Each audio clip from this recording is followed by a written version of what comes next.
You were pregnant at 14 years old. How did you overcome that stigma? You know, I always knew I would be successful, and I knew that I would not stay in a place of rut and glut. I have a very high regard for people and parents and mothers, fathers even, who take on that responsibility. It's not easy work.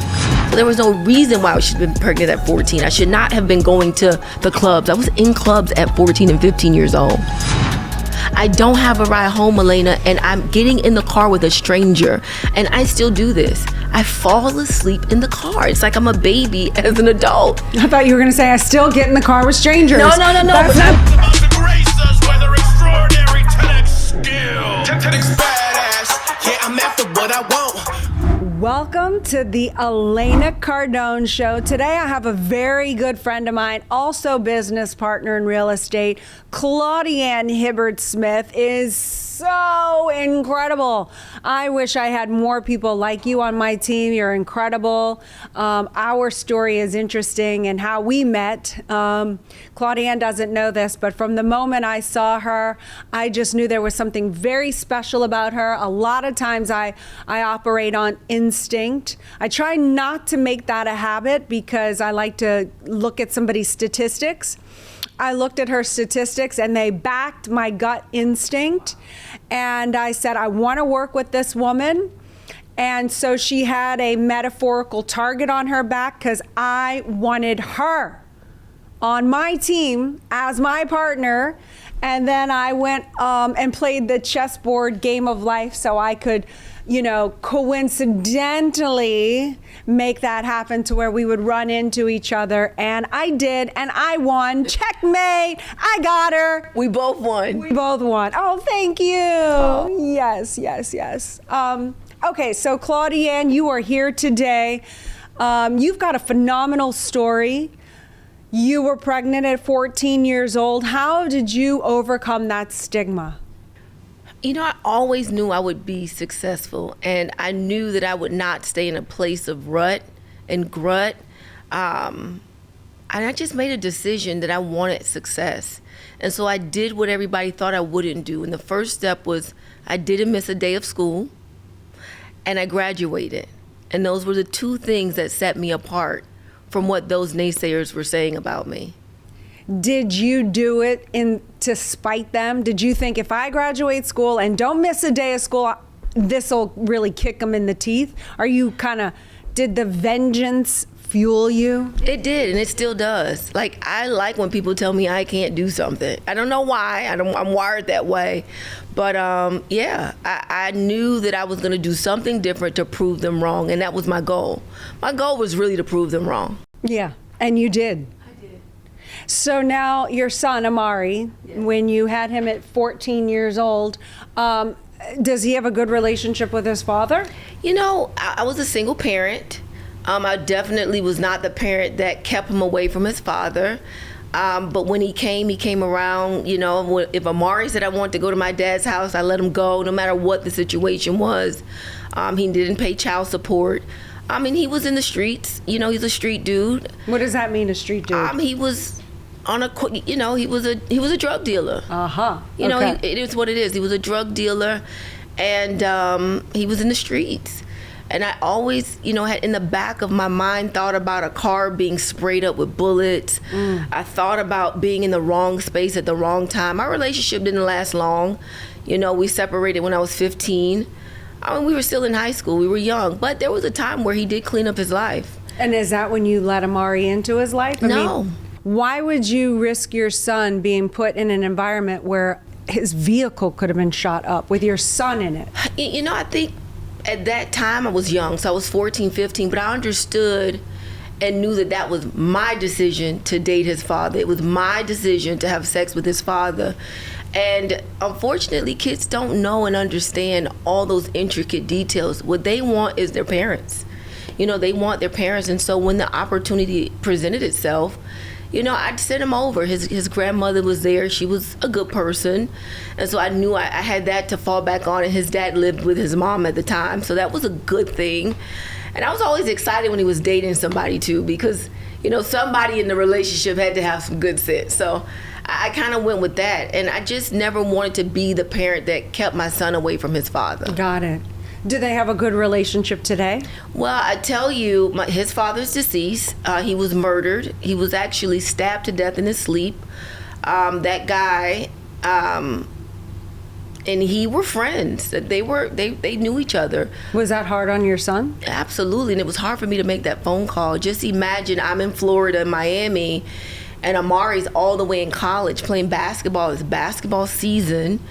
And in fact, I didn't even call Amari. I called his coaches and I obviously told them what was the situation. And they called him in and we all had a discussion. Obviously, I was on the phone. They were in the conference room of the athletic facility. And I gave him the news. And they allowed him to come home and do what he needed to do. Did he cry right there? I'm not sure. I wasn't there. Yeah. I don't know. But he and his father had a relationship. Mm-hmm. I don't know if it was the best relationship, but right around that same time, his dad started to come around more. I was always inviting, listen, Amari's going to prom, come on over.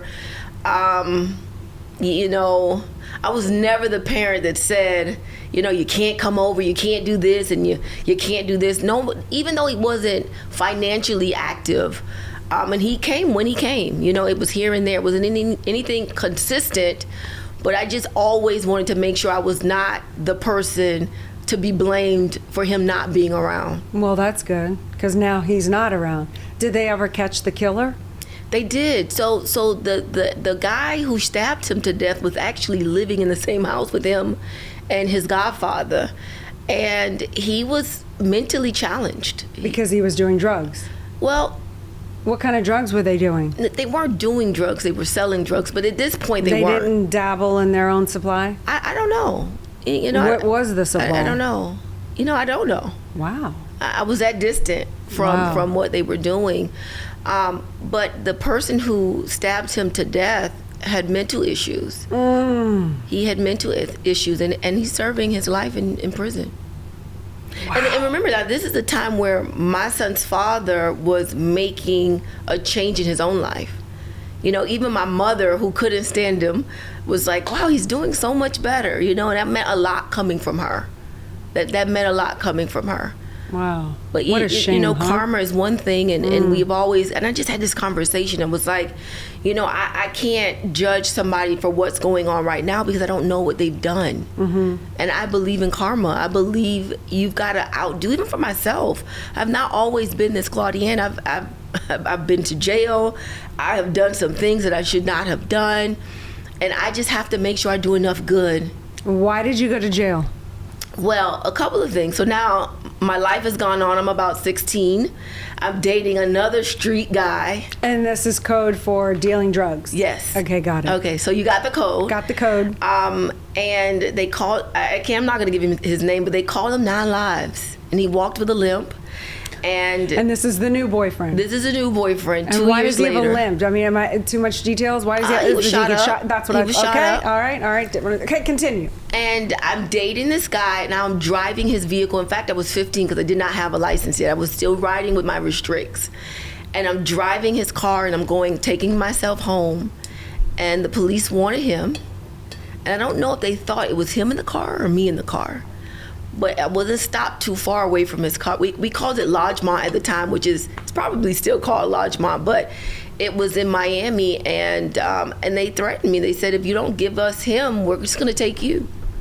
And I was manhandled pretty bad. No. Yeah, very, very bad. They beat you up, they hit you. I still have scars on my leg. No. Why? They pushed you to the ground? Well, they kind of rammed me a little bit. I was a little probably resistant. Oh my! I was a little resistant goodness. because I had not done anything. I was so not. you were you're putting up a fight. I did not pass the stop sign. I did not run a light. I was not speeding. I literally got stopped for no reason. Can you imagine that? And that's where my ideal of police started to shift a little bit to, this is unfair. How could they do this? Why would they treat me this way?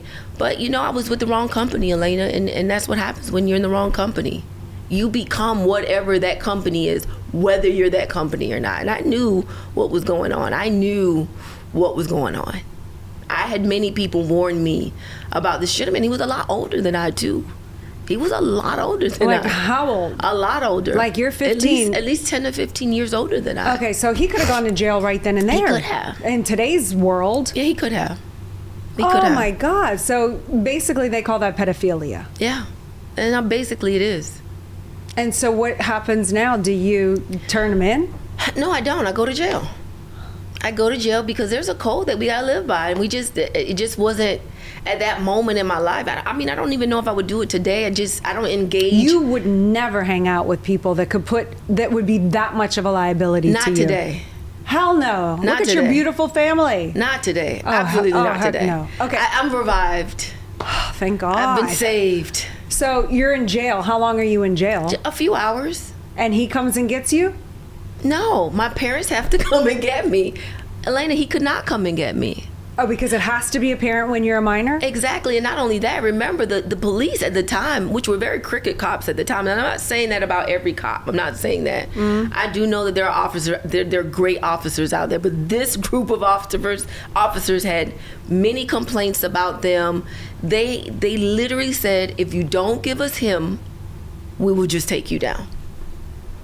And so my mom and dad were divorced and separated, so my mom had to pick me up. Yeah. That was hard. Did they take away your shoelaces? Well, you know, I thought I was a little hustler at the time, so. Wait, but did they take felt away your like I was- shoelaces? No, I don't even know. I don't remember that part. Okay. Like, I when I wasn't in picked up jail, I my was friend kinda- from jail, I they was took away her detained. shoelaces. I was detained until a Okay. parent came and got me. Okay. So what did she say? My mom was very passive. So it was just like, oh, Claudienne, not again. My mom has 4 children, and of the 4, I was the black sheep of the family. Literally by 13, I was deemed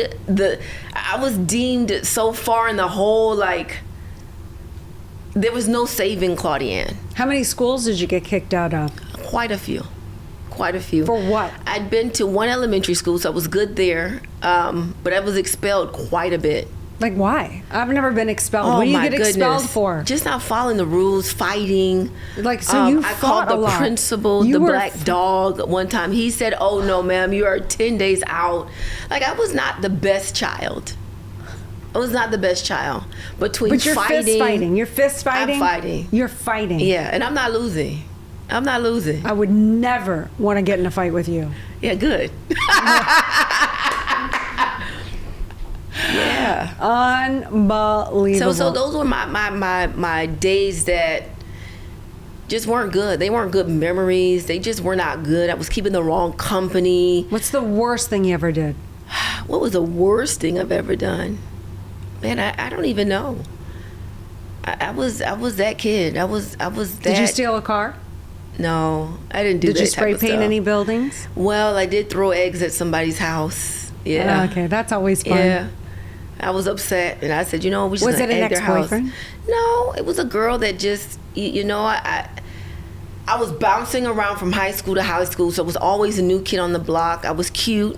The guys always wanted to date me. Of course. And so that just wasn't a good look. It just wasn't a good look for the new girl on the block. I've always had to defend myself. I've always had to be in a position where I defended myself. But I'll tell you this, I moved to a different school, and it was Carroll City Senior High, which is my alma mater. I love my school. I'm glad that I'm a graduate from Miami Carroll City Senior High School. And that was the time where I said, you know what, I'm gonna do something different. I'm not gonna hang around, and I was a straight A student. During all of this, jail time, everything, straight A student. You were bored. B's occasionally, but I always had D's and F's in conduct. I was the girl that would throw paper when the teacher was... Because you were bored. You weren't Yeah. challenged. Well... You'd throw the paper at the... the teacher would be teaching, and we would throw paper. We'd be like, on the count of 3, 1, 2, 3, right? We'd throw the paper at the teacher. Like, we were not good.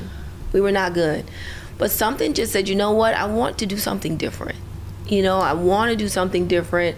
I don't want to date these guys who are 20 and 15 years older than I in the streets. In fact, I'll be honest with you, I ran into my mentor, which was my 7th grade teacher. And she was young at the time, and she was dating a guy that played football at the UM. And I remember having to teach class for her sometimes. She'd say, Claudienne, get to the board and teach the class. And I would literally, she was my math teacher, and I would literally teach the class. I would be teaching them shortcuts. Please excuse my Aunt Dear Sally. And I'd tell them how to figure out an equation. Because you're such a good teacher. I'm a good You're teacher. on my leadership team. Like I always call you in. Hey, do this call, do this support call, help the new people, and you're so good at it. Thank you. Yeah. Thank you. And so she's basically said, now she's not a teacher anymore. I'm going into 9th grade. She moves because they get married, and he plays for the Cowboys, and she moves to Dallas, and she's like, look, if you can change your life around, I'll buy you a car when you get to college. And I was like, well, my parents can't afford a car. You know, my dad's an entrepreneur. He's in the car business. He does auto body work, but they could not afford to buy me a car. And I was like, well, you know what? I like that gift. And I said, you know what? When I get to my new school, because I got put out of the last school, and when I get to my new school, I'm going to find me some swaggy friends, but some smart swaggy friends. And that's what I did. Those girls are still my friends today. So who do you have in your circle today? Are you picky? Like, obviously, you know, the caliber of friends can make certain impacts on your life, whether they're assets or liabilities. So what's your inner circle look like today? Do they have qualifications? Does anyone get let in? I am very quick to cut off.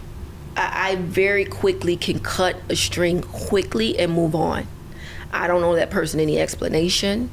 I do not like when people compete with me in a negative manner. We're friends. We don't compete. We elevate together. And I see the red flags. I think, you know, God gives us all a gift, and I think mine is discernment. And I have good friends that are entrepreneurs, that are franchise owners, where they'll call me and say, Claudienne, I need you to sit in this interview.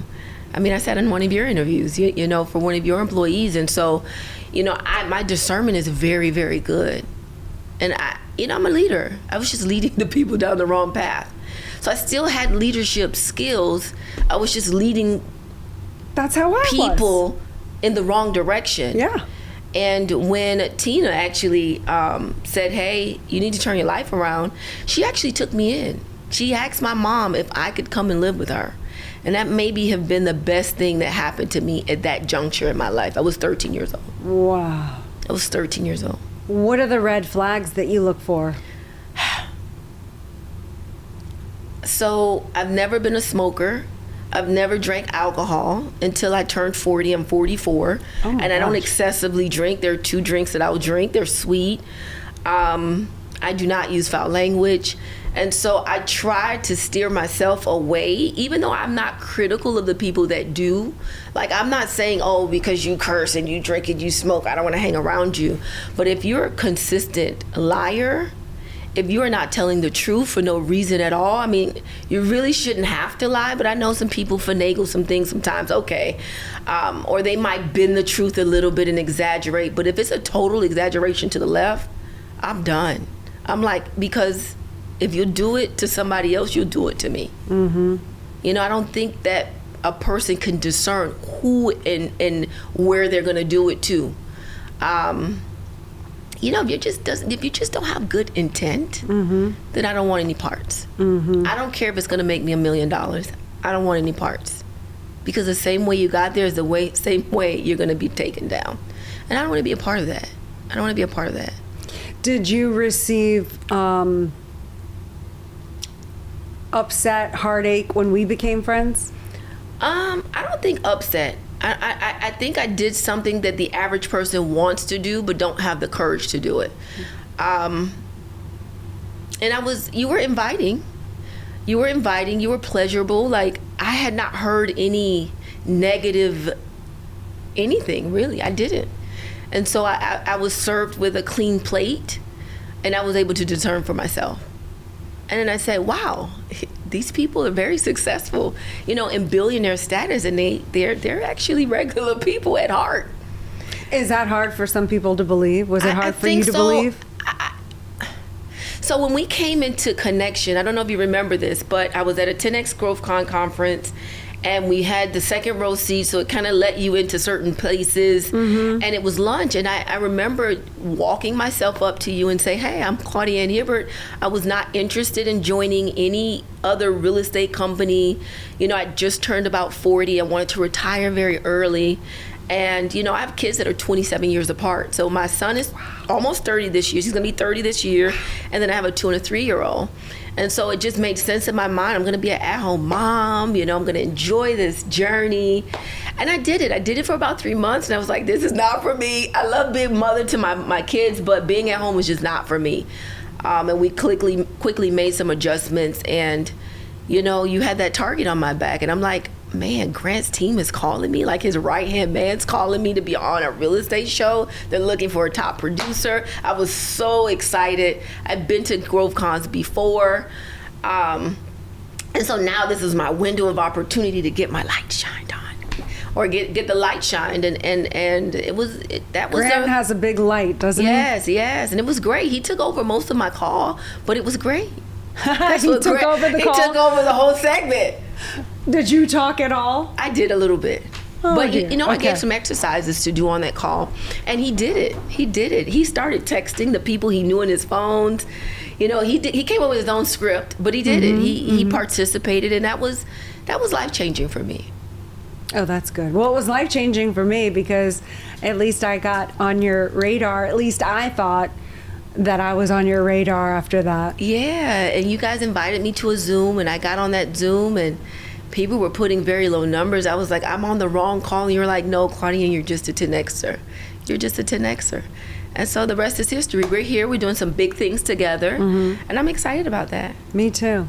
Well, you mentioned after 3 months that it wasn't for you to be a stay-at-home mom. So this next question, it might have answered itself, but is it easier to be in business or to be a mother? Yikes, that's a hard question. Huh. I think it's harder to be in business. Okay, why? You know, my kids are my champions. You know, they don't judge me. I walk in that door, I don't care if they're up, they are running to the front door. I'm off my phone, my bags are put down, and I'm picking them up. And so, you know, they know me as mom. It makes it so much easier. But I'll tell you this, I used to hate going to do like errands and going to the grocery store. Like before I had the little baby, so I'd send Amari or I'd say, Mario, can you go? Now, I'm like, I'll go to the store, I'll get the milk. I just need that little window of a break, you know? And so I'm just like, I'll go. And Mario's like, no, I'll go this time. But it's been an amazing journey, though. Yeah, it is an amazing. What have It's you harder learned? to be in business than it is for me to be a mother. Yeah. I think. Why? What makes business so hard? You know, you've got to learn people. People have to learn you. You have to discern. You have to really understand what people's intentions are. Like, what are the intentions? Like, I did not come in this business and say, you know what, I'm going to get on this show and I said, I'm just going to take it one day at a time. I didn't know that I would even be with you in real estate then. It was not even in my view. And so to figure out. So basically, okay, I got you out of retirement. You did. And being a stay-at-home mom is not easy. It is not easy. It is not easy. Tell me why it's not easy. Think about it. You've got to wake up with your children, make sure they're fed, make sure that they have the things that they need out the day. Then you've got to go into some level of education. You know, what are we learning today? You know, just basic necessities.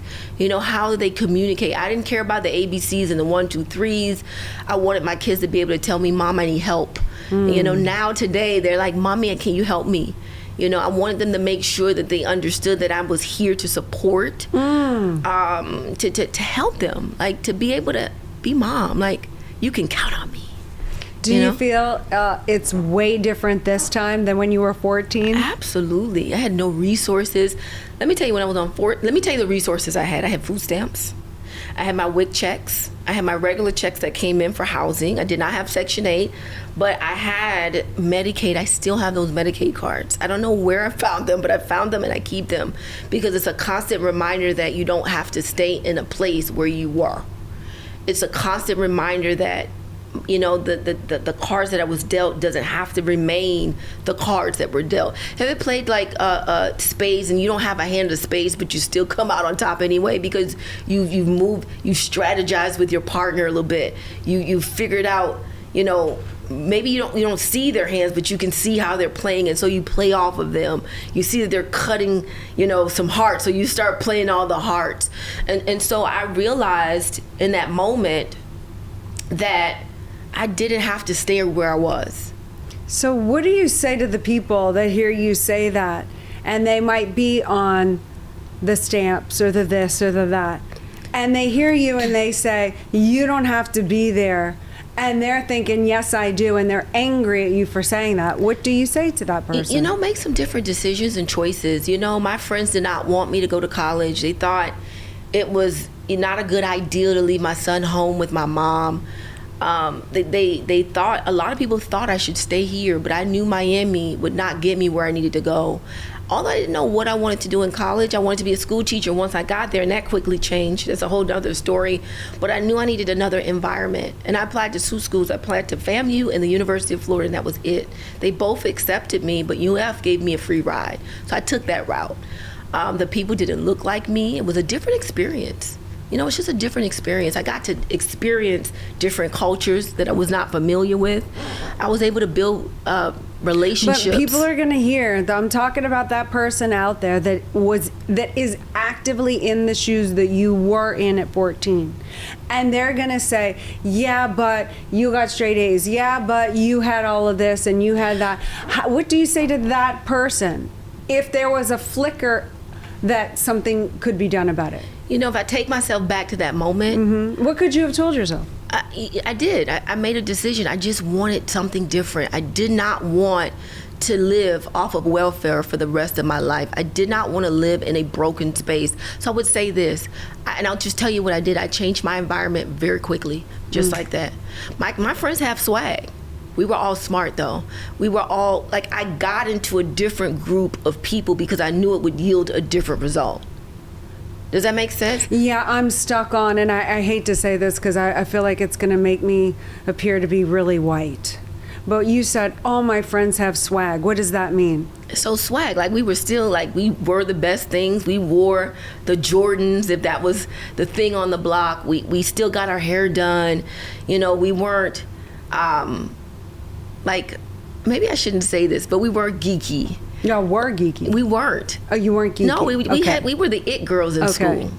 But we were smart. You know, I think some people think, you know, because you're an attorney, you have to be this, you know, Wait, you're an attorney? No, but I'm just giving an you're example. giving an example. Okay. Like, like you have to wear the black suit. But if you look at, like, people like Natasha Maine, she goes to court very swaggy. Like, she goes with her colors. And, you know, she's definitely a person that has definitely changed the ideal of what it looks like to be in law and fighting cases and just look different. And it's okay. It's okay.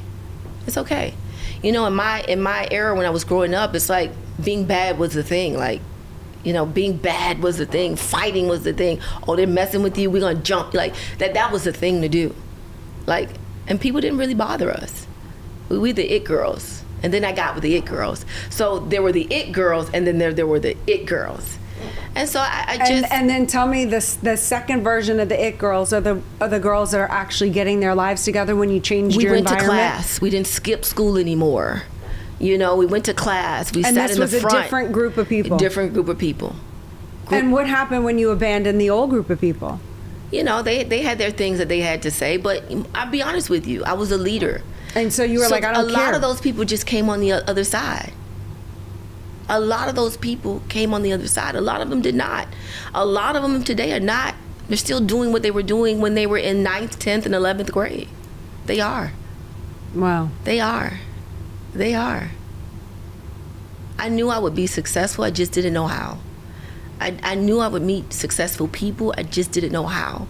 But as life goes on and you meet different people, you're in different environments, you've got to decide, though. You've got to make a commitment, and you've got to decide, and you got to find mentors.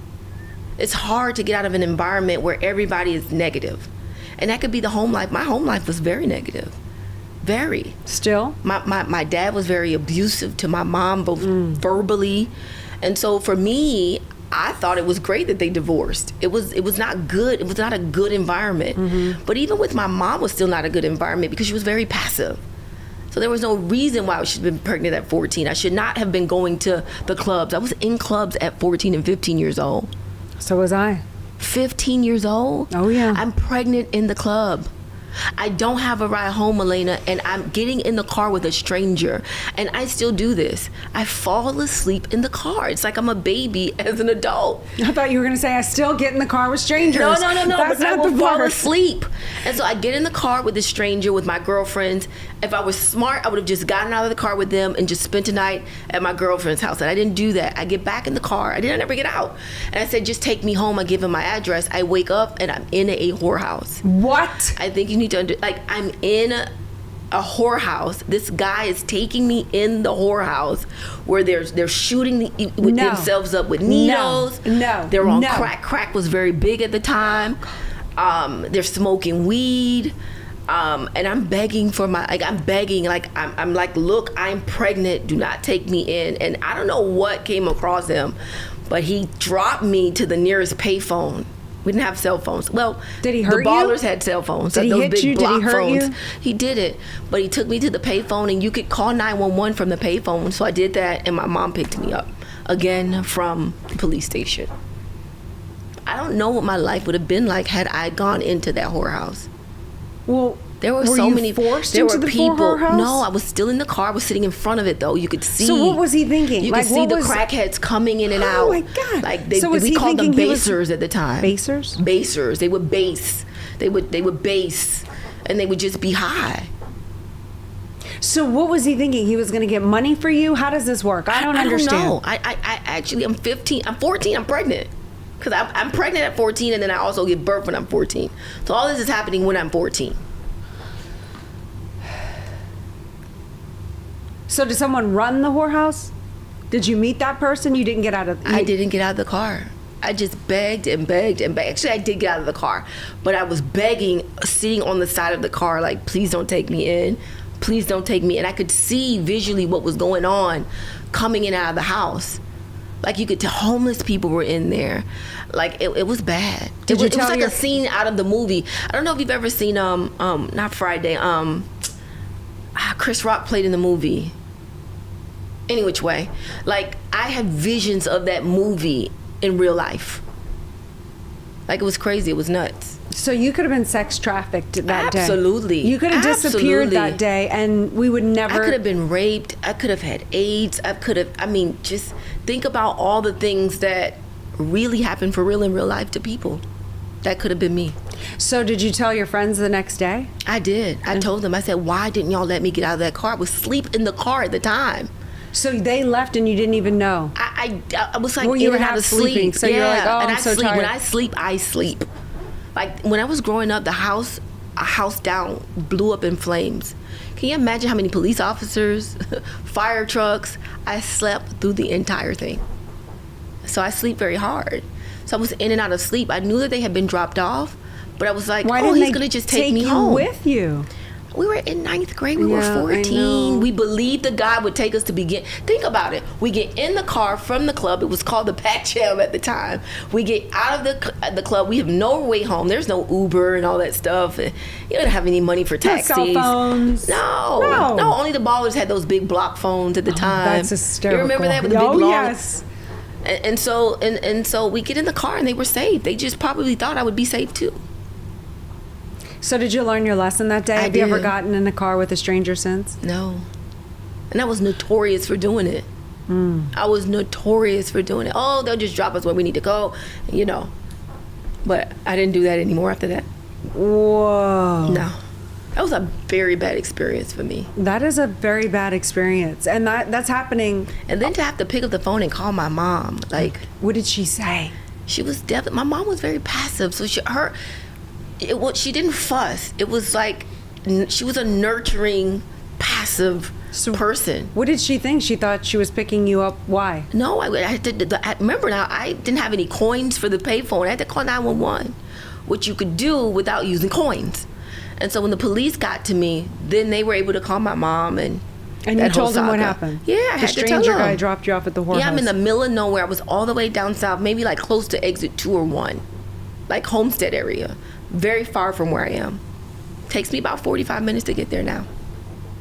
Is that house still there? Have you ever gone back? I have no recollect of that actual house. You should go back Oh, you don't know where it is? I don't even know where it is. I'm 14. exists. I don't know Yeah, anything of about course. directions. It's like, you need to go to a video in front of that house and warn kids. Yeah, it's probably not there anymore. Yeah. I'm 44. Let's hope That happened not. when I was Let's hope 14. not.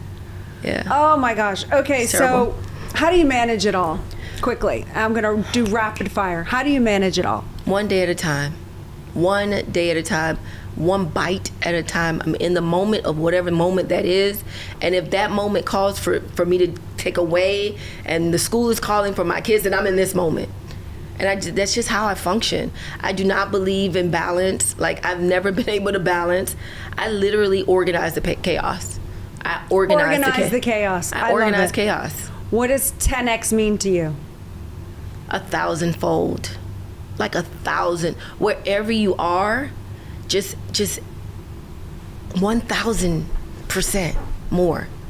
Like, you have it. All of us have it. But we have to be willing to give it to be able to get to that next level. How important are females in your life today? Very important. Why? You know, I look at you, Elena, and I'll use you as an example. And this was before I had my babies. But to see how you nurtured, you loved on your children, to see you on Instagram literally taking the time, like, you have to be intentional about that stuff and doing charcuterie boards and learning how to actually say the word. Can't and say it. Screwing it up, and it's okay, but just really being in the moment, and just to see where those girls have elevated in this short period of time is just phenomenal. And so you're a great example for me to be able to do for my kids the same way you've done for your children. That makes me want to cry.